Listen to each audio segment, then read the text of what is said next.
बिंदु है, इसके चारों ओर कोण बनाइएगा तो चारों ओर जो कोण बनेगा इस सभी कोणों का योग 300।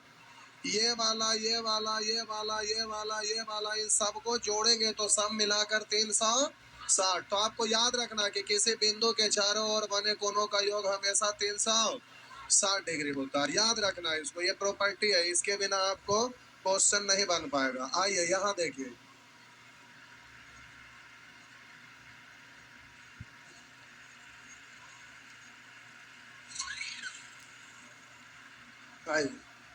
करा दे कोई किरण किसी रेखा पर खड़ी हो, कोई किरण किसी रेखा पर खड़ी हो।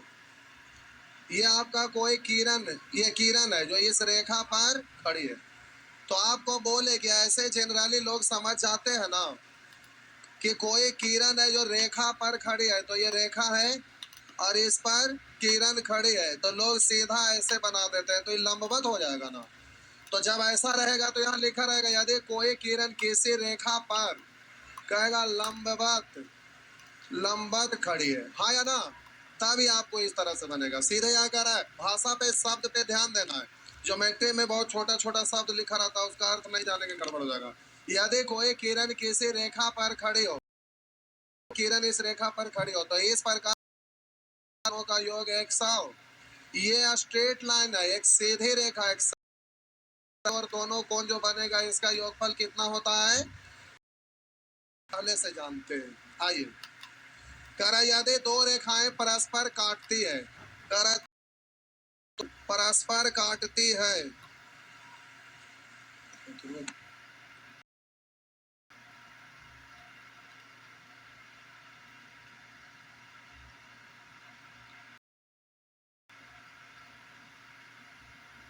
दो रेखाएं परस्पर काटती है, एक रेखा ए बी और दूसरी रेखा परस्पर काटते हैं, तो शीर्षा विमुख, शीर्षा विमुख मतलब वर्टिकली अपोजिट एंगल। बोले यहाँ लिखा हुआ है यदि दो रेखाएं परस्पर काटती है तो शीर्षा विमुख कौन समान होता है, शीर्षा विमुख यानी वर्टिकली अपोजिट एंगल। तो आप बोले शीर्षा विमुख कौन लिखा रहेगा, या सम्मुख कौन या वर्टिकली अपोजिट एंगल। तो बोलिए ये दोनों इसके सम्मुख ये दोनों आपस में, बोलिए इसके सम्मुख ये दोनों आपस में बराबर होंगे। जब दो रेखा एक दूसरे को किसी बिंदु पर काटती है तो आमने सामने का कोण हमेशा समान होता है, ध्यान रखना।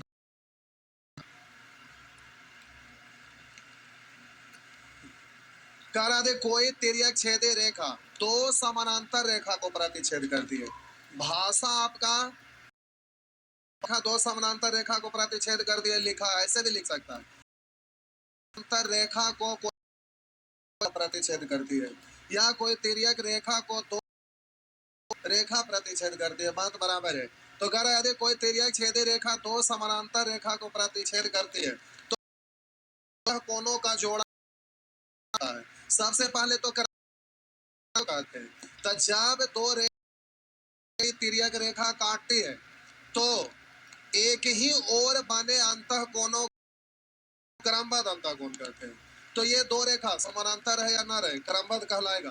तो हम बोले दो रेखा को कोई तिर्यक रेखा प्रतिच्छेद करेगा तो अंतः कोणों के जोड़ा को क्रमबद्ध अंतः कोण कहते हैं, यानी 3 और 4 दोनों एक दूसरे का क्रमबद्ध अंतः कोण है, 1 और 2 दोनों।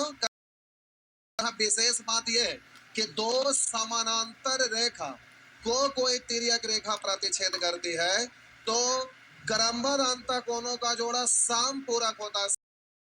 कोणों का योग 180, 3 और कोण 4 क्रमबद्ध अंतः कोण है, और इन दोनों जोड़ा का योग कितना होगा 180।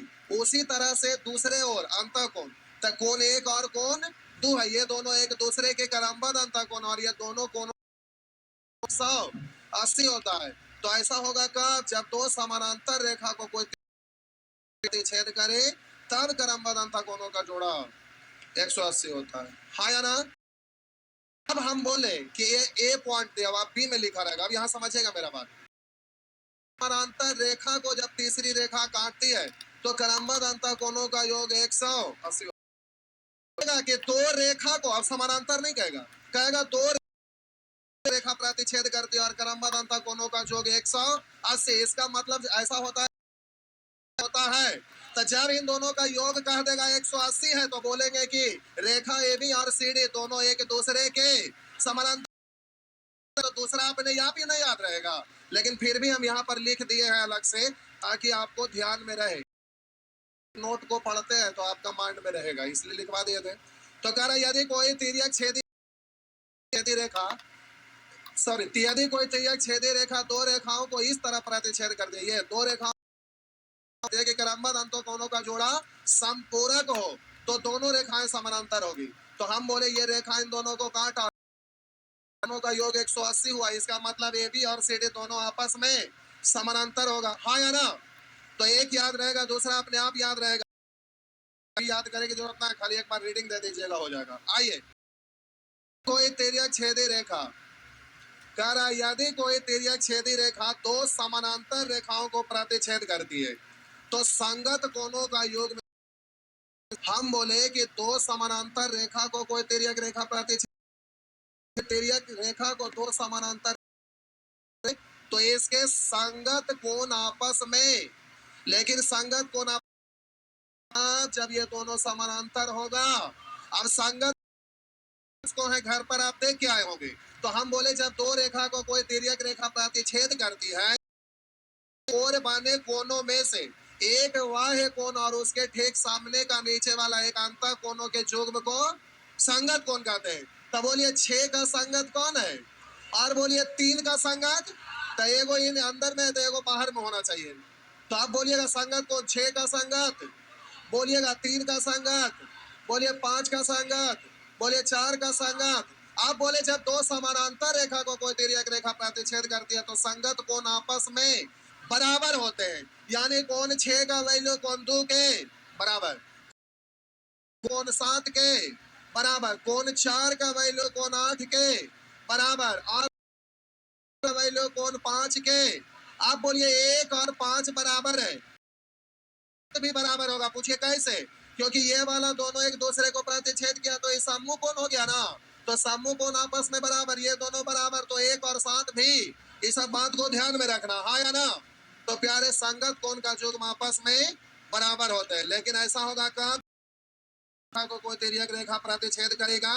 अब अगर कहीं पर लिखा हुआ रहेगा कि दो कोण आपस में बराबर है, अगर कहेगा कि दो रेखा को कोई तीसरी रेखा प्रतिच्छेद कोण आपस में बराबर है, इसका मतलब रेखा ए और AB और रेखा CD दोनों आपस में समानांतर है, हो जाएगा ना?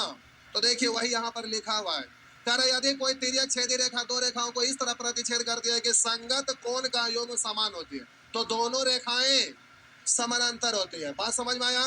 अब ये देखिए यहाँ पे रीडिंग दे लीजिएगा, पढ़ लीजिएगा। आप बोलिए संगत कोण है, यहाँ पर ये वाला और ये वाला संगत कोण और इसका अर्धक और इसका अर्धक यानी कोण का समद्विभाजक बाइसेक्टर। अब हम बोले ना कि इन दोनों का अर्धक भी समानांतर होगा, कह दो समानांतर रेखा को एक तिर्यक छेद विभाजित की जाती है तो दोनों संगत कोणों के समद्विभाजक समानांतर होंगे, यानी इसका समद्विभाजक जितना ये उतना ही है, तो ये दोनों आपस में समानांतर होंगे, और ये दोनों समानांतर भी समानांतर होगा, हाँ या ना? अगर डी में लिखा हुआ होगा, अगर संगत कोने के जोड़े का समद्विभाजक जो किसी तिर्यक छेदी रेखा के परिणाम स्वरूप बनते हैं तो दी गए दोनों रेखाएं समानांतर होगी, यानी ये दोनों समानांतर है, संगत है, और ये समानांतर है, इसका मतलब ये दोनों भी समानांतर। एक बार खाली रीडिंग दे देना है, याद रख, और ये को याद रखेंगे तो अगला अपने आप माइंड में रहेगा, केवल रीडिंग दे दे पर लिखवा दे ताकि कोई दिक्कत ना हो। आइए अगला पॉइंट, यदि कोई तिर्यक छेदी रेखा, यदि कोई तिर्यक छेदी रेखा दो समानांतर रेखा करती है तो एकांतर कोणों में से प्रत्येक युग्म समान होते हैं। तो एकांतर कोण किसको कहेंगे, पिछले दिन सीखे थे, अब हम फिर से बोलते हैं। यदि दो रेखा को कोई तीसरी तिर्यक रेखा प्रतिच्छेद करे या कोई तिर्यक रेखा को दो रेखा प्रतिच्छेद करे तो एकांतर कोण का मतलब कि जब दो रेखा को कोई तीसरी तिर्यक रेखा प्रतिच्छेद करे तो अंतः कोणों में से एक उस तरफ ऊपर तो दूसरे तरफ नीचे, इस तरफ नीचे तो उस तरफ ऊपर, ये आपका एक दूसरे का एकांतर कहलाएगा, यानी 3 का एकांतर, बोले 6 का एकांतर। लेकिन जब दो समानांतर रेखा को कोई तिर्यक रेखा दो समानांतर रेखा को कोई तीसरी तिर्यक रेखा प्रतिच्छेद करता है तो एकांतर कोण आपस में बराबर होता है। तो कोण 3 और कोण 5 आपस में, बोलिए कुछ आपस में, और बोलिए जब ये तो ये बोलेंगे समानांतर होगा, हाँ या ना? तो वही बी में लिखल होगा। कर यदि कोई तिर्यक रेखा दो रेखाओं को इस प्रकार प्रतिच्छेद करती है कि एकांतर कोणों के प्रत्येक युग्म समान हो, एकांतर कोण के प्रत्येक युग्म समान हो, इसका मतलब रेखाएं समानांतर होगी। यदि दो समानांतर रेखा एक तिर्यक छेदी रेखा द्वारा, दो समानांतर रेखा एक तिर्यक छेदी रेखा द्वारा प्रतिच्छेद की जाती है तो किसी भी क्रमबद्ध का जोड़ा का समद्विभाजक समानांतर होता है। तब बोलिए ये दोनों, इसका समद्विभाजक, ये दोनों भी समानांतर होगा। अगर इसको, अगर हम ये वाला कोण और ये लेते तो इसका अर्धक और इसका अर्धक, ये दोनों भी समानांतर होता, हाँ या ना? ध्यान में रहेगा ना? आइए आगे। यदि कोई तिर्यक छेदी रेखा दो समानांतर छेद करती है, करा कोई तिर्यक छेदी रेखा दो प्रतिच्छेद करती है तो एक ही और अंतः कोण, ये और ये एक ही और अंतः कोणों के समद्विभाजक द्वारा बनाया गया कोण समकोण होता है, यानी इसका अर्धक और इसका अर्धक, तो ये आपको कहाँ काटेगा? 90 डिग्री पर, हाँ या ना? और फिर बोले ये अगर इसको काटे और ये इसको काटे तो ये भी 90, यानी ये क्या बन जाएगा? आयत। वही आगे लिखा हुआ आयत बन जाएगा। आइए, किसी दी गई रेखा पर किसी बिंदु से, किसी दी गई रेखा पर किसी बिंदु से जो इस पर अवस्थित नहीं है, यानी रेखा से बिंदु, यहाँ कहीं भी लिख दीजिए, तो एक रेखा पर एक बिंदु से जो इस पर अवस्थित नहीं है, खींचे जाने वाले सभी रेखाओं में से, बोलिए ये सब रेखा हम खींचे तो ये लंब है ना, तो कह रहा है खींची जाने वाले सभी रेखा खंडों में से लंब रेखा सबसे छोटी होती है। हम बोले प्यारे कि कोई रेखा है और किसी बिंदु से इस पर एक लंब रेखा खींचे और अनेक रेखा इस तरह से खींचेंगे तो ये लंब रेखा इन सभी से छोटा होगा, यानी बोलिए ए बी जो होगा ए सी से छोटा, ए बी जो होगा ए डी से छोटा, ए बी जो होगा ए ई से, तो सबको पहले से पता है, हाँ या ना? क्योंकि 90 डिग्री के सामने वाला त्रिभुज में कर्ण कहलाता है ना, इस कर्ण सबसे बड़ा होता है, तो जाहिर सी बात है कि इससे तो ये छोटा होगा, ये तो अपने। आइए लास्ट है लगता है, आइए कह रहा है रेखा ए बी और सी डी, दो रेखा ए बी और सी समानांतर हो और एक रेखा एल जो ए बी पर लंब है, एक रेखा एल जो ए बी पर लंब, और ये दोनों समानांतर है, तो इसको आगे बढ़ाएंगे तो ये दोनों समानांतर है, तो इस पर लंब, तो इस पर भी लंब ही होगा ना, वही तो लिखा हुआ है भी लंब हो, तो यहाँ पर बोले एल लंब होगा। हम बोले दो रेखा है समानांतर है, इस पर एक रेखा एल, ये 90 डिग्री 90 होगा, इसलिए बोले एल लंब है सीडी पर, हाँ या ना? तो अब ये आपको पॉइंट ध्यान में रखना, 8-10 को पॉइंट है, तो आप ये ना कोणों की माप यहाँ पढ़ रहे हैं तो इसी में काम आएगा, त्रिभुज में भी काम आएगा, चतुर्भुज यानी क्वाड्रेटरल में भी काम आएगा, वृत्त यानी सर्किल में भी काम आएगा, सभी जगह काम आएगा। तो आपको इसको ध्यान में रखना है, इसको एक बार फिर से पुनः रीडिंग देना है। तो आइए अब क्वेश्चन पे आते हैं, धीरे धीरे बढ़ते चलते हैं। ये प्यारे आपका प्रश्न है, ठीक? ये आपका प्रश्न। आइए,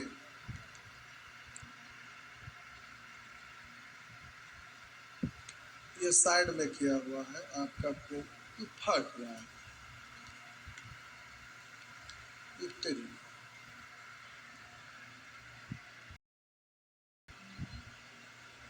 दूर से दिख रहा है नहीं? दूर से दिख रहा है सही? सही दिख रहा है कि धुंधला दिख रहा है? थोड़ा और दूर हो जाइए, थोड़ा और दूर हो जाइए।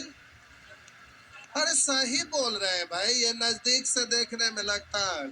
फिर 2 पेज पीछे हो जाइए। आपको सही दिख रहा है? देखिए, पीछे से अच्छा दिख रहा है, इसीलिए बोले पीछे हो जाइए। पीछे वाले भाईजान को अच्छा दिख रहा होगा। काम दिख जाएगा, काम चल जाएगा ना? नहीं तो उसी को हमको निकालना पड़ेगा।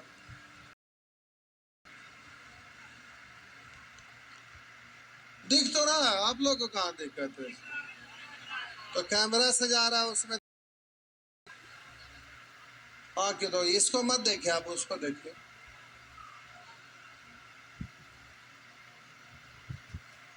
वो लगता है ना कि पीडीएफ बना रहे थे ना, तो ज्योमेट्री कोरल में, कोरल से लगता है कि वो पीडीएफ बना के फिर पेज मेकर में कन्वर्ट कर लिए होंगे, और इसी कारण से ये आपका फटा हुआ टाइप का दिख रहा लगता है फिगर।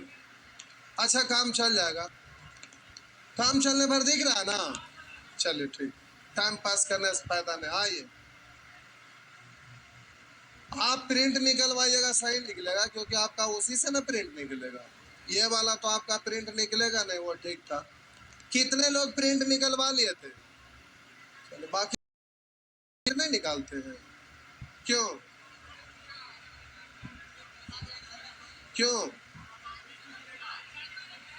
आज डलाया था? अच्छा, आज निकलवाएंगे। अच्छा, प्रिंट निकालेंगे तब ना बनाएंगे, टिक मार्क करेंगे, जो भी आप अपना लिख लेंगे। ई वाला का क्यों निकलवाया था, उसको क्यों नहीं निकलवाया?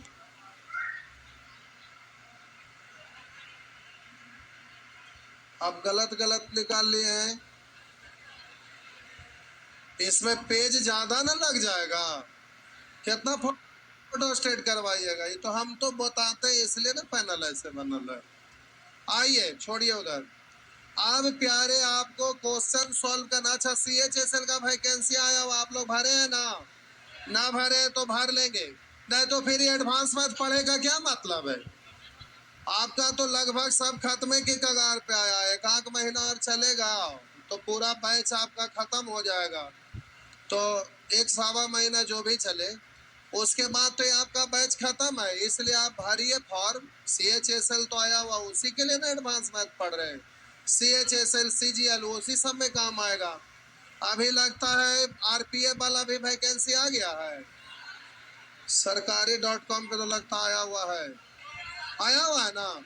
तो 1-2 को वैकेंसी, अरे सीटवा कम ही है, लेकिन भरिएगा, जो है उसी में लड़ना पड़ेगा। और नहीं तो अभी इलेक्शन आया हुआ है, चुनाव में एक दूसरे को हराना पड़ेगा, समझिए रहे बात।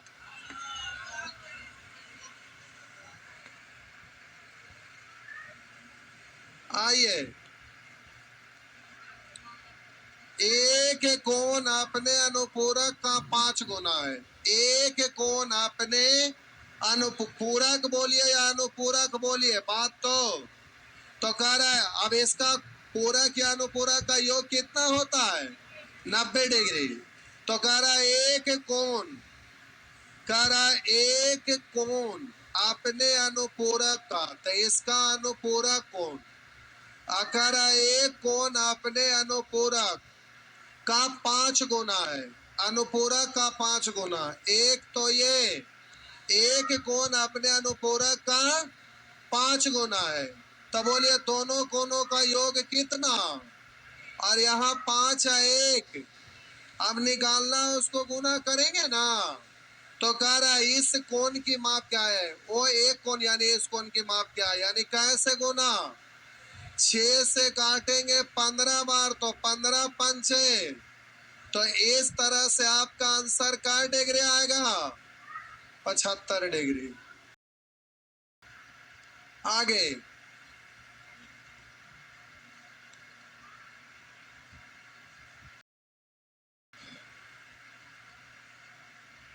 नेक्स्ट,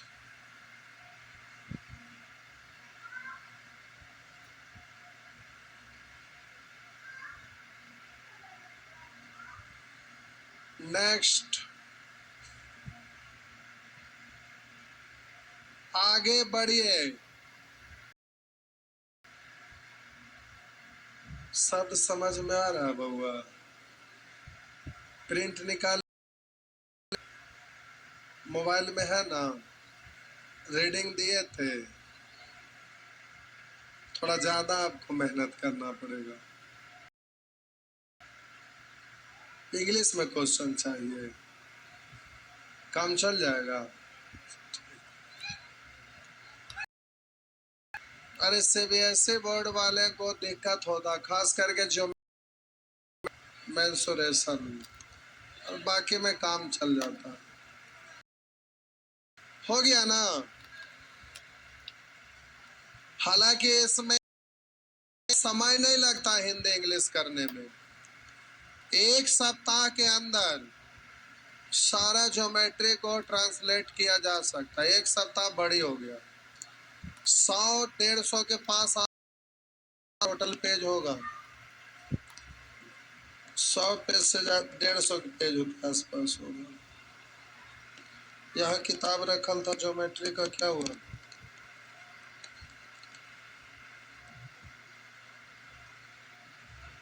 अच्छा लगता अंदर चलिए।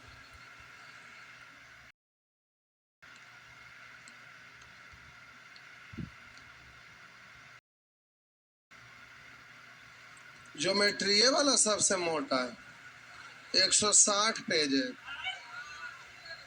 160 पेज है, कुछ नहीं, चाहने पर ही 1 सप्ताह में टोटल हो जाएगा। आप में से कितने लोग को ज्यादा दिक्कत है? 2 ही 3 लोग।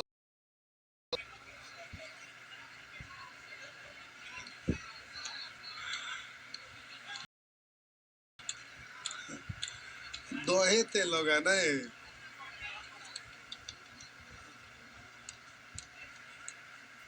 वो प्रेस में भेजेंगे तुरंत, तो सॉफ्टवेयर आता, मारते हैं खट से हो जाता है।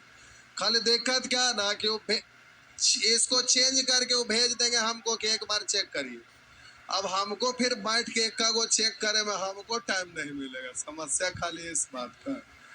तो सॉफ्टवेयर आजकल सब चीज का आता है, और तो तुरंत मारेंगे पीडीएफ, ये पेज मेकर से तुरंत हो जाता। लेकिन हम छपवाते इसलिए दोनों नहीं है ना, क्वेश्चन की संख्या बहुत ज्यादा रहता है ना। अब उसके कारण है कि अब नंबर सिस्टम है तो लगभग 100 प्लस पेज का होगा। अब उसको है कि अब दोनों रहेगा हिंदी इंग्लिश, तो अब 200 पेज, किताब का प्राइस सीधा दोगुना हो जाता है। तो ऐसे ही आपका लगभग 12-13 हो जाता होगा। आप पूरा को अगर इंग्लिश में रहेगा तो सीधे प्राइस दोगुना हो जाएगा। उतना तो लोगों का फी भी नहीं रहता है, तो फिर इसीलिए दिक्कत है। इसलिए हम, हालांकि क्वेश्चन की संख्या इस बार सब सोच रहे हैं कम में रखेंगे, और सैटरडे अपना अलग से प्रैक्टिस करवा देंगे। उससे कोर्स जल्दी खत्म होगा, अपना प्रैक्टिस भी लोग करेंगे नहीं। इस बार से बदलेंगे। आइए, ऐसे ही कि बैच जल्दी खत्म हो गया, फिर अपना जो करते रहिए। आइए, करा एक कोण का संपूर्ण से कोण का 2/3 है। करा एक कोण का संपूरक, तो इसका संपूरक यानी सप्लीमेंट्री एंगल, तो अब इसका करा एक कोण का संपूरक इस कोण का 2/3 इस कोण में का लग गया, तो इस कोण का मतलब 3, तो संपूरक यानी 2। तो आप बोलिए दोनों कोणों का योग 180 और यहाँ पर दोनों का योग 5। अब कह रहा है इसका संपूरक ज्ञात करें, यानी कैसे? अच्छा, इस कोण एवं इस ना, तो रुकिए 5 से काटेंगे, 5 तिया 15, 3 बचा, 5 छक 30, तो एक बार 3 से गुना करेंगे तो 36 तिया 108 और 2 से गुना तो 36 दूनी 72, तो 108 और 72 यानी आंसर हो जाएगा बी। आंसर होगा बी। हो गया। आइए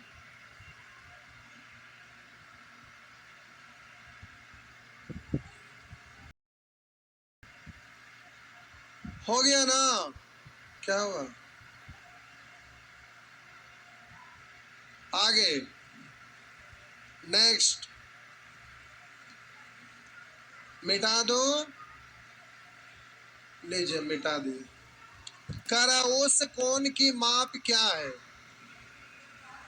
करा उस कोण की माप क्या है? यानी उस कोण मतलब अभिष्ट कोण भी आप लिख सकते हैं। अभिष्ट कोण बराबर मान लिया। कहिएगा सर एक्स क्यों मान करना चाह रहे हैं? चौगुना तिगुना लिखल है, पूरक का संपूरक दोनों आया हुआ है, एक ही में अनुपूरक और कोण लिए, तो इसका एक बार अनुपूरक एक बार संपूरक। अनुपूरक में 90 दोनों कोणों का जोग होता है और संपूरक में 180, इसलिए दिक्कत है ना, इसलिए मानना पड़ेगा। तो कह रहा उस कोण यानी अभिष्ट कोण मान लिया एक्स है, उस कोण की माप क्या है? जिसका संपूरक इसके अनुपूरक का चौगुना है। तो अभिष्ट कोण एक्स मान लिए, तो इसका बोलिएगा पूरक या अनुपूरक, बात तो बराबर है। तो भाषा अनुपूरक लिखा हुआ तो अनुपूरक लिखते हैं। तो इसका अनुपूरक कोण बोलिए, दोनों कोणों का जोग 90 ना, तो एक कोण एक्स तो दूसरा हो जाएगा 90 माइनस एक्स। हाँ या ना? 90 माइनस एक्स होगा ना? आप प्यारे इसका समपूरक, तो हम बोले इसका समपूरक कोण, तो इसका समपूरक कोण था दोनों का जोग 180, तो एक है एक्स तो दूसरा होगा 180 माइनस एक्स, 180 माइनस एक्स। अब देखिए ये अभिष्ट कोण जो माने हैं एक्स, उसका अनुपूरक ये है और इसका संपूरक ये है, तो इन दोनों के बारे में कह रहा था। बोलिए संपूरक आपका दिया हुआ है 180 माइनस एक्स और इसका अनुपूरक दिया हुआ 90 माइनस एक्स। और बोलिए वेरिएबल टर्म मानते हैं तो इक्वेशन बनाते हैं ना, इक्वेशन बनाने का रास्ता आपका दिया हुआ है, क्या है समझिए। कह रहा उस कोण की माप क्या है? जिसका संपूरक यानी ये अनुपूरक का चौगुना है, इससे ये 4 गुना है, तो हम बराबर इक्वेशन बनाने के लिए तो इसमें भी करना पड़ेगा ना।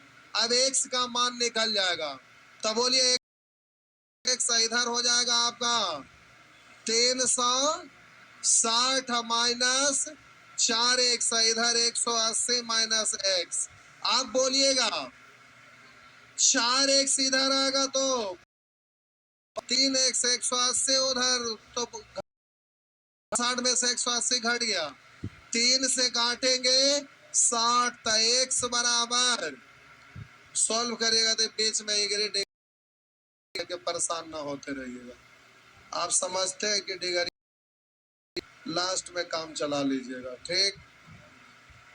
एक्स का वैल्यू आया है, उस कोण की माप क्या था? उस कोण को क्या माने थे? एक्स और इसी का तो वैल्यू पूछ रहा है, तो आपका 60 डिग्री आंसर हो गया।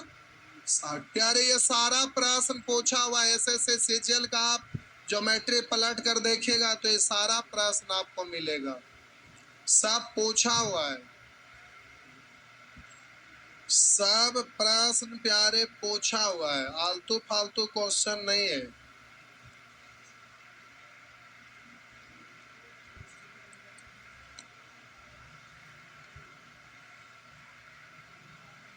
आगे ऐसे सीडीएस का अगर बुक पलटिएगा ना तो ये वाला चैप्टर सबसे ज्यादा क्वेश्चन सीडीएस में रहता है। एसएससी वगैरह में ये वाला चैप्टर से कम में रहता है, गलती से कहा को कभी कभी रहता है, लेकिन सीडीएस में कोई ऐसा एग्जाम नहीं होगा जिसमें इस चैप्टर से एक प्रश्न ना रहे, हर बार रहता है।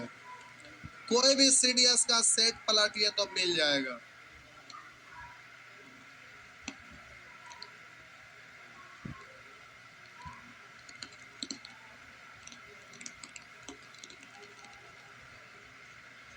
एक स्टूडेंट आए थे, बोले कि सर सीडीएस का 2 बार एग्जाम दिए हैं लेकिन रिजल्ट नहीं हुआ। तो एक आदमी बताया मैथ जाके वहां पढ़ो। बोले कि इंग्लिश मेरा बहुत बढ़िया है, केवल मैथ में हम कमजोर है, रिजल्ट नहीं हो रहा है।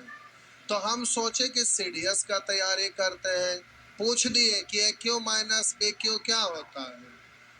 तो दिन में तरेगन देखने लगे, बोले यही सीडीएस होता है। अरे जो आप ख्वाब देखते हो उसके अनुसार मेहनत करिएगा ना, तब ना होगा। जितना मेहनत करिएगा, जैसा भी चीज का तैयारी करते हो उसके अनुसार मेहनत करना पड़ता है। अब सीडीएस वगैरह है, अब इंटरमीडिएट पास हो के लोग एनडीए का एग्जाम देते हैं तो वही ऑफिसर बनते हैं जो ग्रेजुएशन,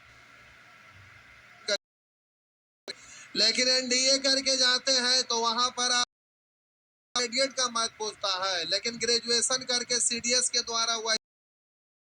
लेकिन इसमें आप एसएससी में मत भी पूछता है, सेम चीज है।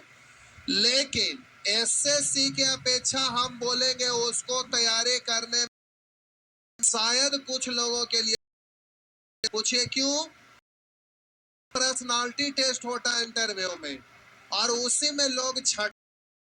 अब कैसे आप मत से आप देखे कि इधर उधर मुंडी घुमा के ना को देख रहा के लपेट लिए, ये की मतलब है। ये पर्सनालिटी बढ़िया है ना। लेकिन हम लोग क्या करते हैं, भोज में खा रहे चम्मच रख दिए, लपेटने लगे, दूसरा को कहेंगे ठीक है लपेटिए लपेटिए, तो ये तो खराब ही हो गया ना। हो जाएंगे वहां पर उठना बैठना चलना फिरना आता है और उसके अनुसार आपको सेलेक्ट करता है, आपको बना रहा है, समझ रहे हैं ना। तो सीडीएस में पर्सनालिटी टेस्ट में लोग छट जाते हैं, इसलिए सीडीएस की देने के लिए वही करना चाहिए जहां पर उसका माहौल रहता है। तो उस जगह जाके हॉस्टल में रहिए, वहां पर लोग उस तरह के लोग रहेंगे, धीरे धीरे अब पर्सनालिटी तुरंत नहीं सुधरता है। लक्षण रहेगा कौवा बिरयानी वाला तो उसने रहेगा वो। इसलिए बोले कि वैसे लोग स्पेशल घर में जन्म ही लेते हैं और उन लोग के लिए वो विशेष होता है, वही लोग उसको करते हैं। सबके बस की बात नहीं है। मेहनत करके सीजीएल निकाल लीजिएगा, उसका इंटरव्यू पार कर लीजिएगा, लेकिन उसमें संभव न है। तो कुछ खास लोगों के लिए होता है। आइए आगे बढ़ते हैं।